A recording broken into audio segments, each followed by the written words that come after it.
नमस्कार साथियों। राष्ट्र के बारे में हम चिंतन कर रहे हैं और उसी चिंतन को थोड़ा आगे बढ़ाते हुए आज हम एक महत्वपूर्ण बिंदु पर बात करना चाहते हैं और इस विषय की महत्ता इतनी जबरदस्त है कि अगर इस फील्ड पे ध्यान हमने नहीं दिया या यूं कहो कि अगर इस फील्ड ने काम करना बंद कर दिया तो केवल मनुष्य की हानि नहीं, संपूर्ण जीव जगत का अस्तित्व संकट में आ सकता है। वो है हमारा कृषि वाला पार्ट। कृषि हमारे देश की रीढ़ है और ये बात हम बचपन से सुनते आए हैं कि भारत की अर्थव्यवस्था कृषि के ऊपर आधारित है और आधी आबादी, पूरी हमारे देश की आधी आबादी प्रत्यक्ष या परोक्ष रूप से कृषि से संबंधित है, कृषि से जुड़ी हुई है। उनका जीवन यापन किसी न किसी रूप में कृषि के इर्द गिर्द ही घूमता रहता है। हरित क्रांति के माध्यम से हमने खाद्यान्न में आत्मनिर्भरता प्राप्त की, जो जरूरी भी था एक समय, क्योंकि वो उस दौर की बात है जब अमेरिका से हम गेहूं मंगवाते थे और बहुत खराब शर्तों पे हमारे देश में गेहूं आता था। और हमारे देश के स्वर्गीय प्रधानमंत्री, जो सबके लिए आदरणीय हैं, लाल बहादुर शास्त्री जी, उन्होंने उस गेहूं को बंद कर दिया कि हम ऐसे गेहूं का निर्यात नहीं करेंगे जो गुणवत्ता पर तो खरा उतरता ही नहीं, जिसको लाने में शर्तें भी खराब हों। और उन्होंने पूरे देश से अपील की थी कि अगर एक समय का भोजन छोड़ सको तो राष्ट्र पे बड़ा उपकार होगा। और उस बात को पूरे देश ने शिरोधार्य किया और उनकी बात को माना गया। वो क्रांति का दौर था, हरित क्रांति का, और उसी क्रांति के चलते चलते हमने बहुत सारी योजनाएं बनाई और हम आत्मनिर्भरता में हम स्वावलंबी हो गए, खाद्यान्न में हम स्वावलंबी हो गए, आत्मनिर्भर बन गए। लेकिन यहां एक बड़ा अंतर रहा है कि जरूरत थी हमें क्वांटिटी को बढ़ाने की, लेकिन ये अर्थशास्त्र का नियम है कि जब क्वांटिटी बढ़ती है तो क्वालिटी गिर जाती है। हमारे साथ भी वही हुआ कि इस क्वांटिटी को बढ़ाने के चक्कर में हमने क्वांटिटी इतना बढ़ा दिया कि हम खाद्यान्न को निर्यात करने लग गए। और मैं शायद एक शब्द का गलत इस्तेमाल कर गया कि शास्त्री जी ने उस गेहूं को आयात करने से रोका था। हम गेहूं को निर्यात करने लग गए, लेकिन वो गेहूं हमारा, वो केवल गेहूं की बात नहीं, वो खाद्यान्न हमारा गुणवत्ता पर खरा नहीं रहा, जिसके कारण क्या हुआ कि बहुत सारी बीमारियों का कारण हमारा खाद्यान्न बन गया। हमने उसको इतना विषाक्त बना दिया। खैर, हम उस पार्ट पे बात पहले कर चुके। अभी करना क्या है, हमें इस बिंदु पे बातें करेंगे। हमने इस खाद्यान्न को बढ़ाने के चक्कर में, क्वांटिटी को बढ़ाने के चक्कर में, हमने एक चीज को जाने अनजाने हमसे नजरअंदाज हो गई कि एक तो होती उत्पादन क्षमता, एक होती उपजाऊ शक्ति। ये दोनों मिट्टी की है। उपजाऊ शक्ति जो मिट्टी का मूल गुण है, मूल ताकत है, मूल क्षमता है उसकी, हमने उस क्षमता को, उत्पादन शक्ति को बढ़ाने के चक्कर में बहुत सारे रसायन डाल के, कीटनाशक डाल के, इंसेक्टिसाइड, पेस्टिसाइड डाल के हमने जमीन की जो उस उपजाऊ शक्ति थी उसको धीरे धीरे क्षीण कर दिया। अब उसके परिणाम सामने आने लगे हुए हैं कि उत्पादन बढ़ाया, बीमारियां आई, बीमारियों को कंट्रोल करने के लिए हमने कीटनाशक का छिड़काव किया, यहां तक भी ठीक था। अब उसके बाद एक बात और प्रचलन में आई है, हम सभी करते हैं उसका, कि खरपतवार को जलाने के लिए हमारे इंसेक्ट पेस्टिसाइड डालते हैं, छिड़काव करते हैं, और धीरे धीरे धीरे धीरे एक जमीन का एक स्वभाव है कि जहां घास नहीं उगती वहां बीज भी नहीं उगता, क्योंकि घास वाले बीज में और गेहूं वाले या सरसों वाले या मक्का वाले या चने वाले बीज में सिर्फ इतना ही अंतर है कि उसको हमने बोया है और वो अपने आप उगा है। जमीन के लिए दोनों बराबर हैं, जमीन दोनों को बराबर से पोषित करती है। एक के साथ हमारा स्वार्थ है, दूसरे के साथ हमारा स्वार्थ नहीं होता, क्योंकि उसको हमने नहीं बोया, लेकिन आया तो वो भी जमीन के गर्भ से ही है। अनेक पोषक तत्वों से पोषक लेके वो दोनों प्रकार के बीज अंकुरित होते हैं। अब ऐसा कभी हो सकता है क्या कि आज हम घास को उगना बंद कर दें और जब आगे आके देखेंगे तो फिर हम कैसे उम्मीद कर सकते हैं जमीन से कि ये बाकी बीजों को उगाती रहेगी? जो बीज को उगाने का, जर्मिनेट करने का उसका जो गुण है, उसकी जो ताकत है, उसकी जो शक्ति है, उसको तो हम धीरे धीरे खत्म कर रहे हैं और धरती बांझ होती जा रही है। हमने इस प्रकार के कीटनाशकों का विकल्प तलाशना होगा। ये कृषि हमारी इतनी उन्नत तभी बनी रहेगी, हमारी जो क्वांटिटी है वो क्वांटिटी क्वालिटी के साथ तभी बनी रहेगी जब हमने अपने इन रसायनों के विकल्प तलाश के इनको कोई ऑर्गेनिक या कुछ जैविक विधि से कुछ कीटनाशक तैयार करके या कुछ खरपतवार को रोकने के लिए कुछ तैयार करके हमें इनको ईजाद करना पड़ेगा। और इस क्षेत्र में अभी भी हमें बहुत सारा काम करने की आवश्यकता है। हम जिन रसायनों को डालते हैं, खाद को डालते हैं, यूरिया डालते हैं, डीएपी डालते हैं, एसएसपी सिंगल सुपर फास्फेट डालते हैं या अन्य प्रकार की हम इसमें केमिकल रसायन डालते हैं, हमने इनके विकल्प तलाशने होंगे। इनके दो प्रकार के नुकसान हैं। एक तो आर्थिक बोझ हम पे बढ़ता जा रहा है और दूसरी हमारी जो भूमि है वो धीरे धीरे धीरे धीरे निष्क्रिय सी होती जा रही है। हम उपजाऊ शक्ति को बढ़ा के, उत्पादन क्षमता को बढ़ा के, उत्पादन शक्ति को बढ़ा के कितने दिन तक देश की अर्थव्यवस्था को कृषि के ऊपर आधारित रख सकते हैं? बड़ा मुश्किल काम है, चुनौती भरा काम है। अगर हमने समय रहते इन रसायनों के, इन खादों के, इन स्प्रे के अगर हमने ऑर्गेनिक जैविक विकल्प नहीं तलाशे तो एक दिन हमारी कृषि बहुत भयानक एक दलदल की तरफ जाती दिखाई दे रही है। कब तक कितना रसायन डालेंगे इसमें हम? जब जमीन में कुछ बचेगा ही नहीं उपजाऊ शक्ति के रूप में, तो रसायन किसके साथ क्रिया करेंगे? अकेली खाद के ऊपर आप गेहूं बो के दिखाइए ना, कोई बीज नहीं उगता। उस खाद को जमीन के साथ जब वो क्रिया करती है तब जाके वो बीज को पोषित करती है। लेकिन जमीन में कुछ तो हो।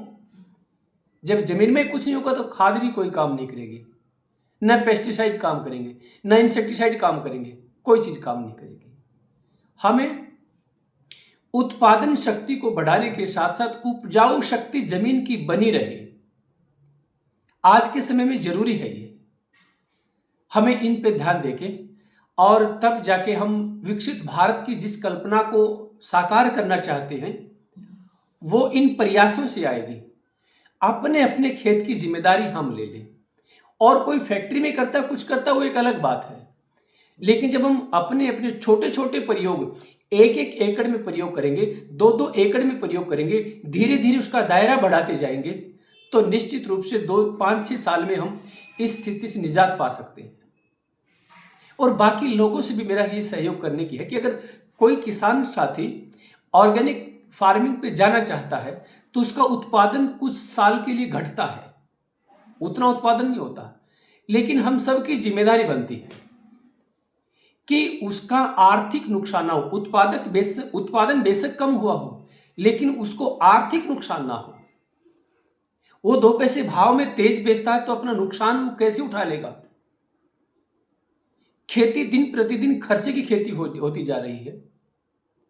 तो इस खर्चे को कम करने के लिए, उत्पादन शक्ति को बनाए रखने के लिए और उत्पादन भी हमारा बना रहे, इसके लिए हमें छोटे छोटे उपाय इस कृषि के ऊपर करने पड़ेंगे। दूसरा, एक और जाने अनजाने में हमसे भूल होती जा रही है कि जो जमीन में उपजाऊ शक्ति है, जो पोषक तत्व है, हम अक्सर देखते हैं कि फसलों के अवशेष हम जला लेते हैं। बिजाई में तकलीफ होती है, लेकिन वो तकलीफ तो हम फिर भी सहन कर सकते हैं। 1-आधा घंटे की बात है, 2 घंटे की बात ज़्यादा से ज़्यादा होगी। लेकिन उसको जलाने से वायु प्रदूषण होता है, ये हम सब जानते हैं। लेकिन जो दूसरी चीज़ें शायद उसको भी जानते हैं, तो अगर हम जानते हैं तो हमें इन चीज़ों से बचना पड़ेगा कि जब हम जमीन में आग लगाते हैं, घास फूस पे आग लगाते हैं, तो जमीन के पोषक तत्व जल के खत्म हो जाते हैं। जितनी जितनी दूर में जमीन मिट्टी गर्म रहेगी, उतनी दूर में सारे पोषक तत्व जल जाएंगे। तो हमें इनसे बचना होगा। और ये छोटे छोटे संकल्प, अगर हम जिस कल्पना की मैं पहले वीडियो से बात कर रहा हूं कि विकसित भारत को बनाने का किसी एक व्यक्ति का संकल्प नहीं है। आज के समय में 140, 42, 45 करोड़ भारतीयों का संकल्प होगा, तब जाके देश विकसित देश बनेगा। नहीं तो 79 साल हो गए, और कितने साल चाहिए हमें। लेकिन अगर एक एक भारतीय जन जन का ये संकल्प बन जाए, जन जन का ये विजन बन जाए, व्यक्ति व्यक्ति की ये सोच बन जाए, तो 10 साल ज़्यादा से ज़्यादा, 47 तो बहुत दूर है, हम 37 तक प्राप्त कर जाएंगे। एक ऐसी बयार हम सब में आएगी। तो हमें इनकी तरफ भी ध्यान देना पड़ेगा। जब हम फसलों के अवशेषों को जलाते हैं, तो एक तो वायु प्रदूषण, दूसरा हमारी जो भूमि का प्रदूषण है वो, तीसरा कि उसके कारण कुछ अनहोनियां भी घट जाती हैं, और प्रशासन को उन चीजों को रोकने के लिए कितना खर्चा करना पड़ता है। हमें एक राष्ट्र के संदर्भ में ये छोटे छोटे प्रयास हमें करने होंगे। जमीन में जो हम उपजाऊ शक्ति को बढ़ाने के लिए जिन रसायनों का प्रयोग करते हैं, ये हमारी भूल है कि खाद डालने से हम उत्पादन शक्ति को तो बढ़ा रहे हैं, लेकिन उपजाऊ शक्ति जो जमीन का स्वाभाविक गुण है, वो धीरे धीरे धीरे धीरे हमारी कम होती जा रही है। कृषि हमारी रीढ़ है।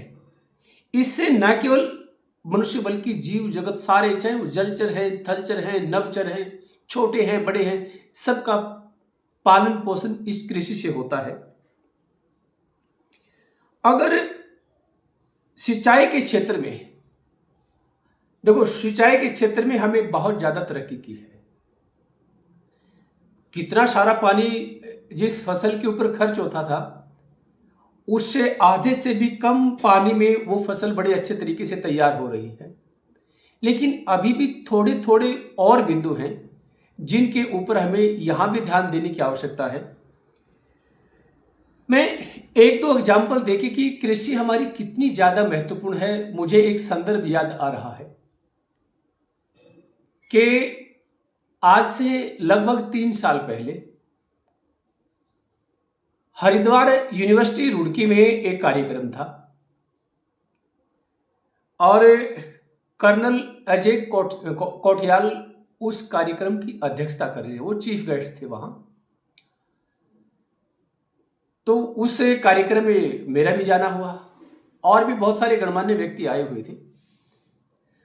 तो वहां 2 पद्मश्री सम्मान से विभूषित थे। पद्मश्री थे, एक थे जिनका नाम था डॉक्टर प्रेमचंद शर्मा और दूसरे थे श्री किशोर हटवाल।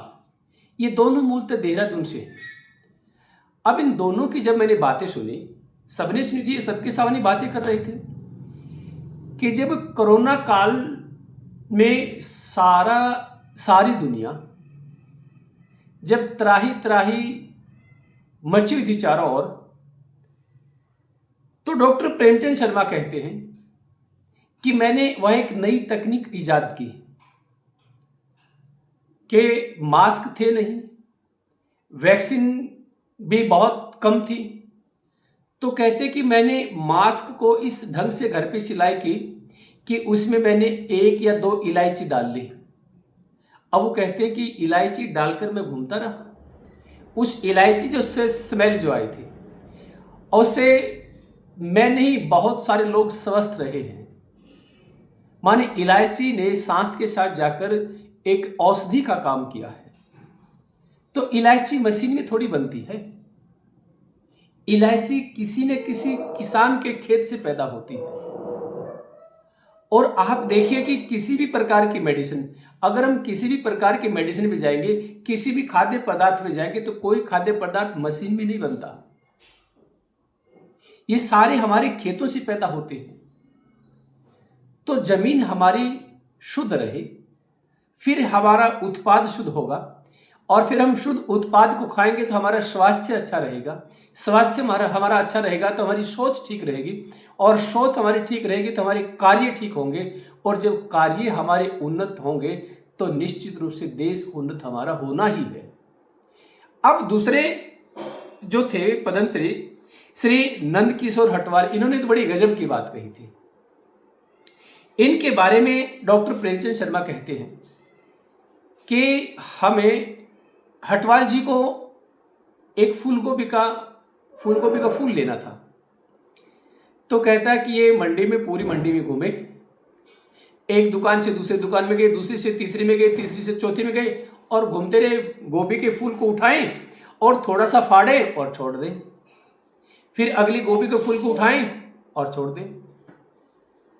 तो ये कहते हैं कि मैं इनके साथ चलते चलते परेशान हो गया। तो मैंने कहा, हटवाल जी समस्या क्या है? इतनी सारी गोभी की दुकान जो देखने में बड़ी साफ सफेद गोभी दिखती है, आपने सारी गोभी ऐसे कैसे छोड़ दी? आप ऐसे खोल के देखते हैं और छोड़ के। वो कहते हैं कोई तो बात है, आगे आओ, जब होगी तो मैं बताऊंगा। तो कहते हैं कि आगे चलते चलते बाहर एक ने ठेला लगा हुआ सब्जी का, और ठेले पे जाके उन्होंने देखा कि गोभी को उठाया और फाड़ के देखा, वो छोड़ दी, फिर अगली उठाई, उसको फाड़ा, वो छोड़ दी, फिर एक गोभी का फूल उठाया, वो फाड़ के देखा, बोले कि अब ये दे दे मुझे। हमने बड़े ध्यान से सुना इस बात को।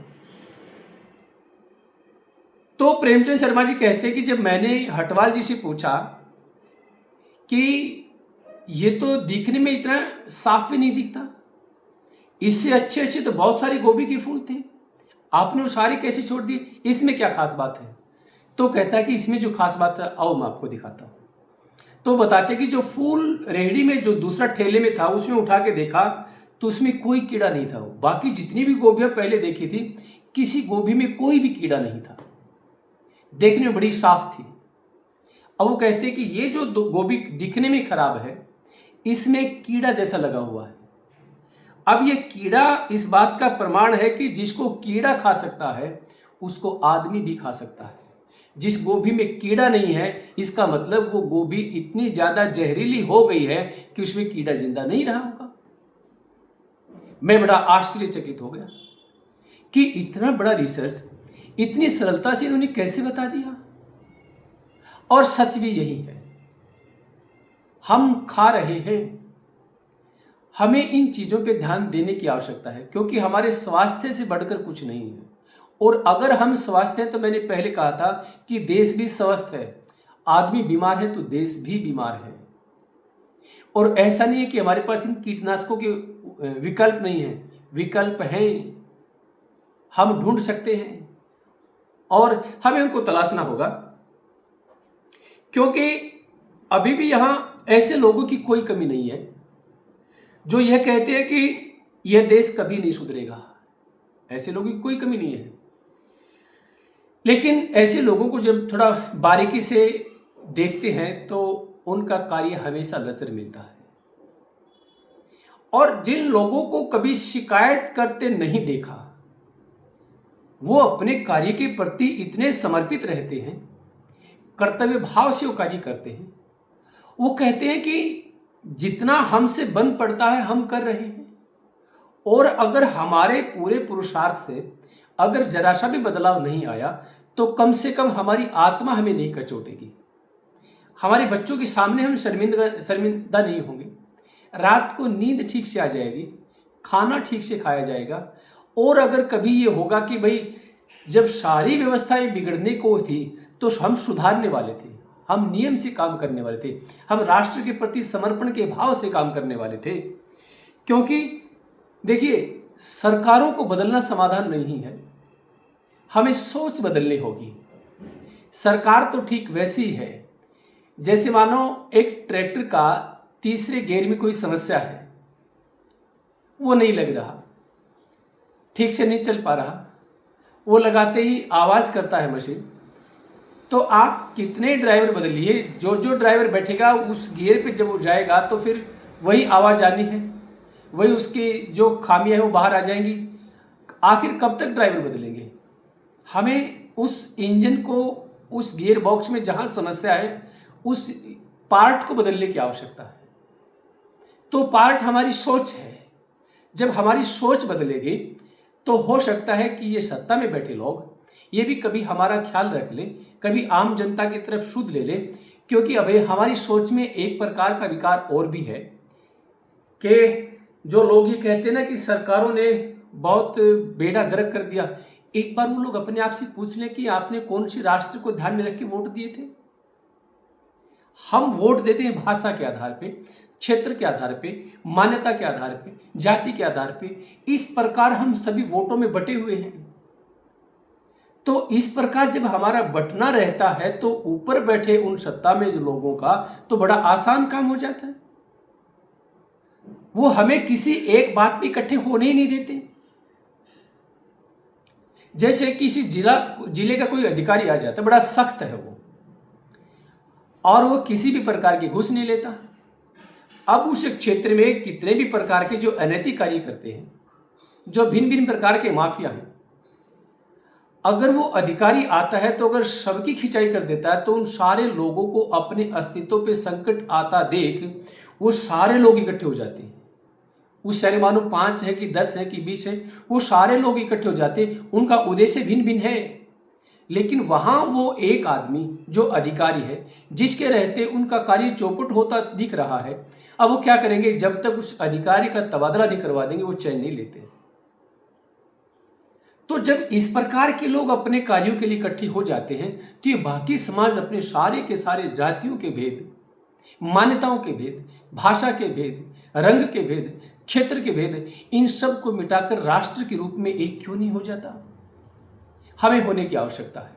और जब तक हम एक नहीं बनेंगे, उसमें चाहे 145 करोड़ आबादी की बात करें, किसी एक व्यक्ति विशेष की बात नहीं कर रहे, जितने भी लोग हैं, छोटे बड़े, महिला पुरुष वृद्ध जैसे भी हैं, ये सब की बात है।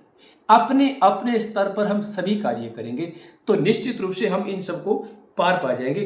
क्योंकि एक ऐसी वीआईपी कल्चर हमारे देश में डेवलप हुई है अभी, शायद दुनिया के किसी भी देश में नहीं है। और वो सारी कल्चर अपने इर्द गिर्द पूरे तंत्र को हिलाती रहती है, कभी इधर कभी, और लगता है कि ये सारा जो तंत्र बना हुआ है ये सारा इन्हीं के लिए बना हुआ है। हमें इन चीज़ों को बदलने की आवश्यकता है। और जब तक सोच नहीं बदलेंगे तब तक कुछ होने वाला नहीं है। डिग्री से हमें नौकरी मिल जाएगी और स्किल से हमें इज्जत मिल जाएगी, ये दोनों बातें ठीक हैं, लेकिन राष्ट्र बनेगा चरित्र से। बहुत किसी कवि ने बड़ी अच्छे ढंग से बात कही कि राष्ट्र विकसित नहीं होता धन के भरे खजानों से, राष्ट्र विकसित नहीं होता मोटर कार विमानों से, राष्ट्र विकसित नहीं होता विश्व सुंदरी किसानों से, और राष्ट्र विकसित होता है चरित्रवान नौजवान और नवयुवतियों से।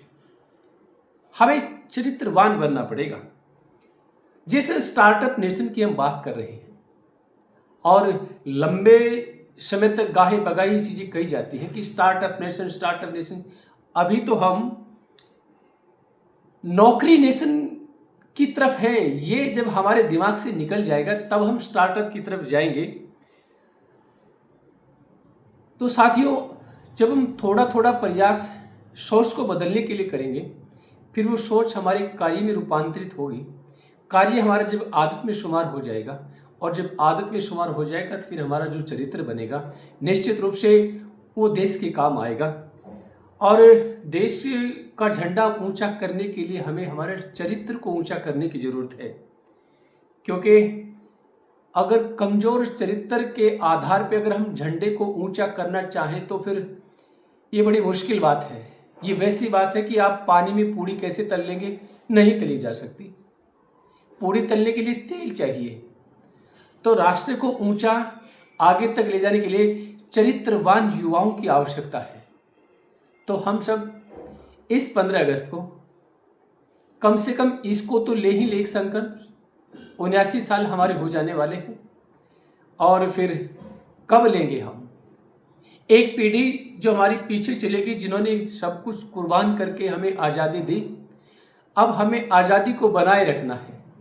आज़ादी को बनाए रखने वाले जो तत्व हैं, जो सिद्धांत हैं, जो रूट्स हैं, जो आधार हैं, हमें उनको पहचान के अपने अपने स्तर पे हम जहाँ कहीं हैं वहीं से प्रयासों को करना शुरू कर देंगे। राष्ट्र कोसने से ठीक नहीं होता, व्यवस्थाएं कोसने से ठीक नहीं होती। मेरा आपसे प्रणय निवेदन है कि कोसकर इनको और कमज़ोर मत बनाइए। बस थोड़ा थोड़ा संकल्प लेके एक दूसरे का हाथ बढ़ाते हुए, और एक एक हाथ करते करते 142-43 करोड़ जब लोग मिलकर हाथ बढ़ाएंगे तो निश्चित रूप से हमारा जो भविष्य है वो स्वर्णिम भविष्य है, और देश को हम विकसित देश बना पाएंगे। इस छोटी सी भावना के साथ आप सबका आभार। नमस्ते।